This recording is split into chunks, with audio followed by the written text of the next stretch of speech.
4장. 유다의 아들들은 베레스와 헤스론과 갈미와 훌과 소발이라. 소발의 아들 르아야는 야핫을 낳고 야핫은 아후메와 라핫을 낳았으니 이는 소라 사람의 종족이며 에담 조상의 자손들은 이스라엘과 이스마와 이빠스와 그들의 매제 하술렐 보니와 그돌의 아버지 분우엘과 후사의 아버지 에셀이니 이는 다 베들레헴의 아버지 에브라다의 맏아들 훌의 소생이며 드고아의 아버지 아수훌의 두 아내는 헬라와 나아라라. 나아라는 그에게 아후삼과 헤벨과 데무니와 하하하스다리를 낳아주었으니 이는 나아라의 소생이요. 헬라의 아들들은 세렉과 이소알과 에드나니며 고스는 아눕과 소베바와 하룸의 아들 아하헬 종족들을 낳았으며 야베스는 그의 형제보다 귀중한 자라. 그의 어머니가 이름하여 이르되 야베스라 하였으니 이는 내가 수고로 인하였다 함이었더라. 야베스가 이스라엘 하나님께 아뢰어 이르되 주께서 내게 복을 주시려거든 나의 지역을 넓히시고 주의 손으로 나를 도우사 나로 환난을 벗어나 내게 근심이 없게 하옵소서 하였더니 하나님이 그가 구하는 것을 허락하셨더라. 수아의 형 글룹이 무힐을 낳았으니 무힐은 에스돈의 아버지요 에스돈은 베드라바와 바세바와 이르나아스의 아버지 드힌나를 낳았으니 이는 다 레가 사람이며 그나스의 아들들은 온니엘과 스라야요 온니엘의 아들은 하닷이며 무오노데는 오브라를 낳고 스라야는 요압을 낳았으니 요압은 게하라심의 조상이라. 그들은 공장이었더라. 여분네의 아들 갈렙의 자손은 이루와 엘라와 나암과 엘라의 자손과 그나스요 여할렐렐의 아들은 십과 시바와 디리아와 아사렐이요 에스라의 아들들은 예델과 메렛과 에벨과 얄론이며 메렛은 미리암과 삼메와 에스드모아의 조상 이스바를 낳았으니 이는 메렛이 아내로 맞은 바로의 딸 비디아의 아들들이며 또 그의 아내 여후디아는 그 돌의 조상 예렛과 소고의 조상 헤벨과 산화의 조상 여구디엘을 낳았으며 나함의 누이인 호디아의 아내의 아들들은 가밋 사람 그일라의 아버지와 마아가 사람 에스드모아며 시몬의 아들들은 암논과 린나와 베나난과 딜로니오 이시 아들들은 소엣과 벤소엣이더라. 유다의 아들 셀라의 자손은 레가의 아버지 에루와 마레사의 아버지 라아다와 세마포 짜는 자의 집 곧 아스베아의 집 종족과 또 요김과 고세바 사람들과 요아스와 모압을 다스리던 사랍과 야수비네임이니 이는 다 옛 기록에 의존한 것이라. 이 모든 사람은 토기장이가 되어 수풀과 산울 가운데에 거주하는 자로서 거기서 왕과 함께 거주하면서 왕의 일을 하였더라. 시므온의 아들들은 느무엘과 야민과 야립과 세라와 사울이요 사울의 아들은 살룸이요 그의 아들은 밉삼이요 그의 아들은 미스마요 미스마의 아들은 함무엘이요 그의 아들은 사꿀이요 그의 아들은 시므이라. 시므이에게는 아들 16과 딸 6이 있으나 그의 형제에게는 자녀가 몇이 못되니 그들의 온 종족이 유다 자손처럼 번성하지 못하였더라. 시므온 자손이 거주한 곳은 부엘세바와 몰라다와 하살수알과 빌하와 에셈과 돌락과 부두엘과 호르마와 시글락과 벳말가복과 하살수심과 벳비리와 사하라임이니 다유당 때까지 이 모든 성읍이 그들에게 속하였으며 그들이 사는 곳은 에담과 아인과 림몬과 도겐과 아산 5성읍이요 또 모든 성읍 주위에 살던 주민들의 경계가 바알까지 다다랐으니 시므온 자손의 거주지가 이러하고 각기 계보가 있더라. 또 메소밥과 야물렉과 아마시아의 아들 요사와 요엘과 아시엘의 증손 스라야의 손자 요시비아의 아들 예후와 또 엘요에네와 야구바와 여소하야와 아사야와 아디엘과 여시미엘과 분하야와 또 스마야의 오대손 시무리의 현손 여다야의 증손 알론의 손자 시비의 아들은 시사이니 여기 기록된 것들은 그들의 종족과 그들의 가문의 지도자들의 이름이라. 그들이 매우 번성한지라. 그들이 그들의 양떼를 위하여 목장을 구하고자 하여 골짜기 동쪽 그 돌 지경에 이르러 기름지고 아름다운 목장을 발견하였는데 그 땅이 넓고 안정되고 평안하니 이는 옛적부터 거기에 거주해온 사람은 함의 자손인 까닭이라. 이 명단에 기록된 사람들이 유다왕 히스기야 때에 가서 그들의 장막을 쳐서 무찌르고 거기에 있는 모우님 사람을 쳐서 진멸하고 대신하여 오늘까지 거기에 살고 있으니 이는 그들의 양떼를 먹일 목장이 거기에 있음이며 또 시므온 자손 중에 500명이 이시의 아들 블라디아와 느아랴와 르바야와 우시엘을 두목으로 삼고 세일산으로 가서 피신하여 살아남은 아멜렉 사람을 치고 오늘까지 거기에 거주하고 있더라. 5장. 이스라엘의 장자 르우벤의 아들들은 이러하니라. 르우벤은 장자라도 그의 아버지의 침상을 더럽혔으므로 장자의 명분이 이스라엘의 아들 요셉의 자손에게로 돌아가서 족보에 장자의 명분대로 기록되지 못하였느니라. 유다는 형제보다 뛰어나고 주권자가 유다에게서 났으나 장자의 명분은 요셉에게 있으니라. 이스라엘의 장자 르우벤의 아들들은 한옥과 발루와 헤스론과 갈미요 요엘의 아들은 스마야요 그의 아들은 고기요 그의 아들은 시므이요 그의 아들은 미가요 그의 아들은 르아야요 그의 아들은 바알이요 그의 아들은 부에라이니 그는 르우벤 자손의 지도자로서 아수르 왕 디글라빌레셀에게 사로잡힌 자라. 그의 형제가 종족과 계보대로 우두머리 된 자는 여이엘과 스가랴와 벨라니 벨라는 아사스의 아들이요 세마의 손자요 요엘의 증손이라. 그가 아로엘에 살면서 느보와 바알모온까지 다다랐고 또 동으로 가서 거주하면서 유브라데 강에서부터 광야 지경까지 다다랐으니 이는 길라 땅에서 그 가축이 번식함이라. 사울왕 때에 그들이 하갈 사람과 더불어 싸워 손으로 쳐 죽이고 길라 동쪽 온 땅에서 장막에 거주하였더라.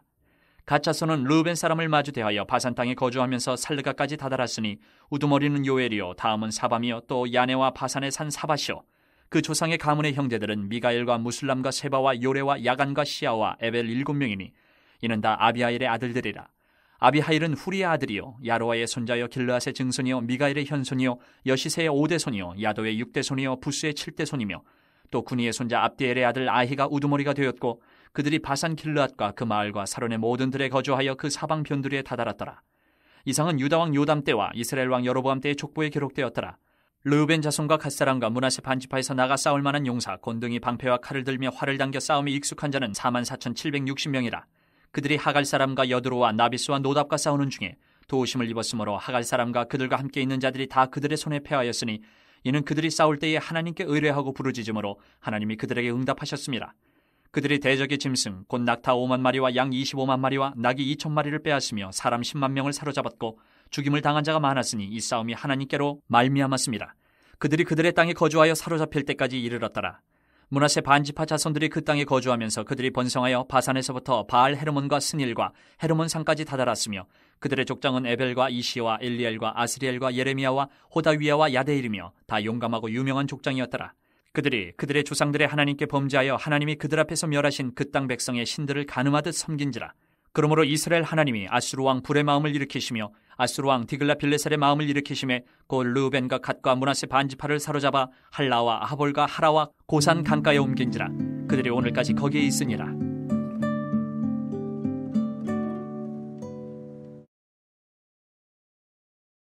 먼저 4장에 기록되어 있는 족보의 흐름을 이해하려면 우리는 2장 3절부터 시작되는 족보의 흐름 속에서 이것을 이해해야 합니다.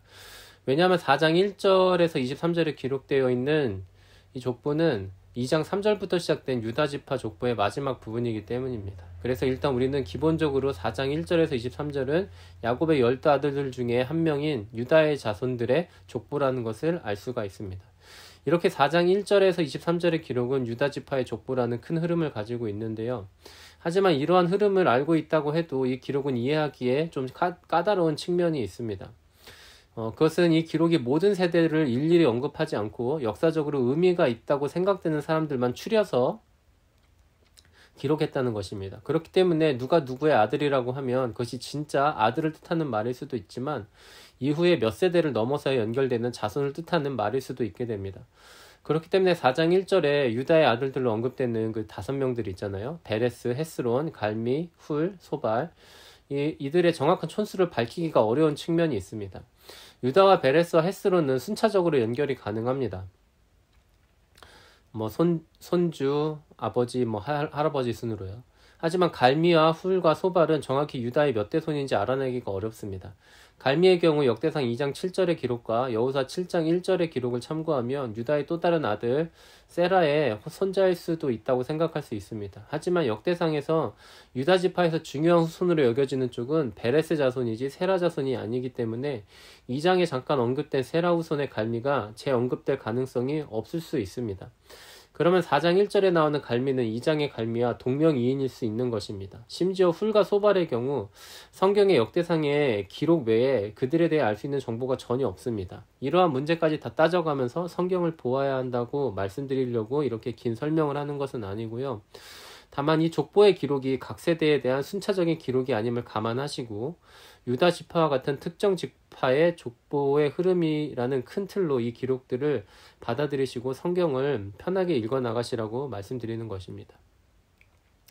그리고 추가적인 포인트를 하나 더 알려드립니다. 2장부터 9장까지 이르는 역대기 2장부터 9장까지 이르는 이스라엘, 그러니까 야곱이죠. 야곱의 이름이 이스라엘로 바뀐 거니까요. 이 야곱의 12 아들들의 기원을 둔 이스라엘의 12지파의 족보가 언급되는데 그 중에서 유다 지파의 것이 첫 번째로 기록되어 오늘 본문 4장까지 이어지고 있다는 것입니다. 더 나아가서 유다 지파의 족보는 3장에서 유다의 아들 베레스의 후손인 다윗의 집안을 중심으로 유다의 자손들을 언급합니다. 이러한 구조는 이스라엘 하나님 여호와께서 전에 나를 내 부친의 온 집에서 택하여 영원히 이스라엘 왕이 되게 하셨나니 곧 하나님이 유다 지파를 택하사 머리를 삼으시고 유다 가문에서 내 부친의 집을 택하시고 내 부친의 아들 중에서 나를 기뻐하사 온 이스라엘의 왕을 삼으셨으니라는 다윗의 고백 역대상 28장 4절의 말씀인데요. 이것과 관련이 있습니다. 유다의 직계 아들들은 창세기 38장에 밝히고 있듯이 다말이라는 여인, 유다의 며느리였죠. 원래는 이 여인이 낳은 베레스와 세라의 자손들입니다. 하지만 유다 족보의 대부분은 베레스의 아들 헤스론의 자손들이 차지하고 있고요. 그 앞뒤에 세라의 자손과 또 유다의 본처의 셋째 아들인 셀라의 자손들의 목록이 짤막하게 자리합니다. 본문 4장의 흥미로운 점 중 하나는 유다 지파의 족보에는 특정 인물이 특정 지역의 아버지로 자주 지칭되고 있다는 것입니다. 베들레헴의 아버지 에브라다, 드구아의 아버지 아스울 등이 바로 그것인데요. 베들레헴과 드구아는 사람의 이름이 아니라 지역의 이름입니다. 그래서 이렇게 특정 지역의 아버지라 불리는 사람들은 그 지역을 개척한 사람들, 창건자라고도 할 수 있죠. 그리고 지도자를 뜻하는 말이 될 수도 있습니다. 참고로 아버지라는 호칭은 언급되지는 않았지만 4장 9절과 10절에 언급되고 있는 야베스도 한 성읍의 설립자로 나타나죠. 4장 21절에서 23절은 여기에 나온 족보는 유다의 본처의 셋째 아들인 셀라의 자손들이 연합을 이루고 살았고 또 바벨론 포로 시대 이전까지 왕의 관리를 지냈음을 말해줍니다. 유다 자손의 족보는 특정 인물 개인의 역사도 많이 담고 있는데 아까 전에 언급했던 야베스가 바로 그러한 사람 중 하나죠. 성경은 야베스라는 이름이 내가 수고로이 낳았다라는 말에서 유래했다고 기록합니다. 좀 더 자세히 설명하자면 수고롭다 또는 근심하다라는 뜻의 히브리어 단어의 발음을 살짝 변형시킨 것이 야베스라는 이름을 만들어냈다고 생각하시면 될 것 같고요. 아무튼 그의 이름은 그의 인생이 참 힘들었다는 것을 암시해 줍니다. 야베스는 그의 운명을 이름이 아닌 기도로서 근심 없는 삶으로 바꿉니다. 그는 기도로서 다른 조상들과 마찬가지로 한 성읍의 조상이자 지도자적 인물이 됩니다. 그리고 4장 24절에서 43절까지는 시므온 지파의 족보를 기록하고 있는데요. 여기서는 그 족보와 또 그들이 거주한 곳 그리고 또 작은 역사 이야기를 담고 있습니다.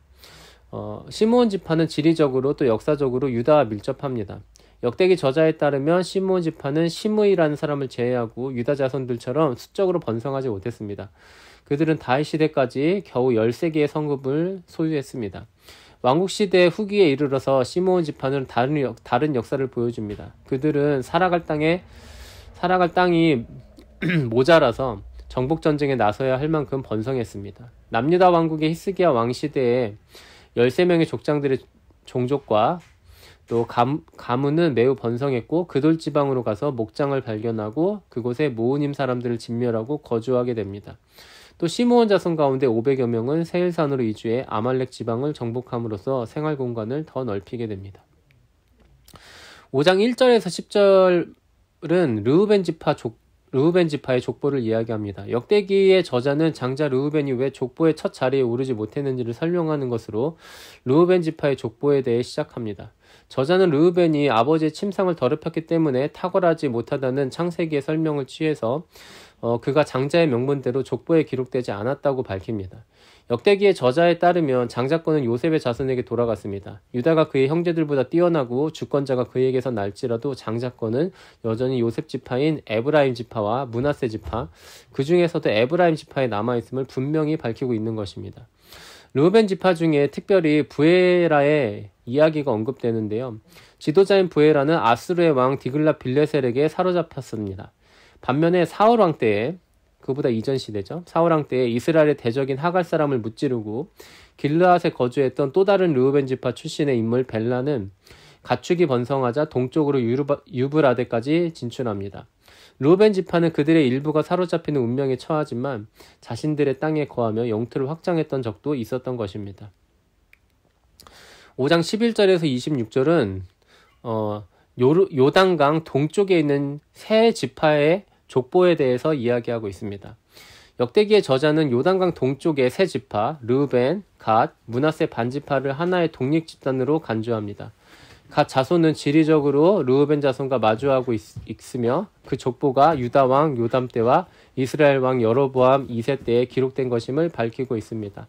역대기의 저자는 특별히 요단강 동쪽 지파의 용사들의 원정을 기록하고 있는데요. 그것은 하나님의 결정에 의한 원정이었습니다. 하갈 동맹군과 맞선 르우벤, 갓, 므낫세 반지파의 용사들은 하나님께 부르짖을 때 승리하게 됩니다. 전쟁에 대한 이러한 기록은 역대기에서 매우 전형적인 것으로 나타나는데요. 반면에 요단강 동쪽 지파는 하나님께 또 죄를 지어 주전 734년 또는 721년에 아수르 왕국의 침략을 당하고 포로 생활을 하게 됩니다. 역대상 1장에서 9장의 긴 족보의 기록은 역대기 상하 전체의 말씀의 서론이라고 할 수 있습니다. 1장에서 9장은 성경에 나타난 전체 역사를 족보 형태로 축소한 것으로 1장에는 아담에서 이스라엘, 야곱이죠. 이스라엘까지 이르는 인류의 역사가 펼쳐지고 2장에서 8장에는 이스라엘 자손들의 이야기가 펼쳐집니다. 이거 12아들들에 대한 이야기죠. 9장에는 포로기의 힘든 시대를 지나 다시금 가나안 땅에 정착한 이스라엘 백성들의 공동체를 언급합니다.